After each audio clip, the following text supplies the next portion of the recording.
Quite the fishtail there. All right, Local 10 was there when the Oceania, the Fathom cruise ship, sailed into Havana's harbor last year for the very first time in 5 decades. Well, early this morning, the first Norwegian cruise ship docked in the bay. And our own Hatzavella, the one and only reporter from a local TV station in the U.S. to report inside Cuba, was able to catch up with the CEO, who explains why this destination is a dream come true. South Florida-based Norwegian Cruise Line Holdings making history.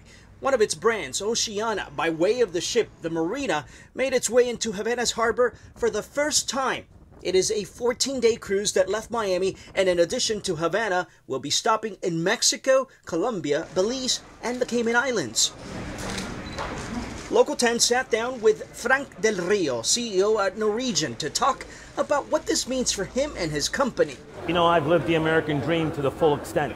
Del Rio says he founded Oceania Cruises, a premium brand, on his kitchen table of his home in 2002. Coming to Cuba was a lifelong dream for the Cuban-American born here in Havana. So we asked about the past, the pain many in the exile community still associate with coming to Cuba. I understand their pain. I have that pain too. Del Rio left Cuba when he was 6 years old. He lost family, he says, but you have to look to the future. I recognize what the past was, but I'm more focused on what the future brings.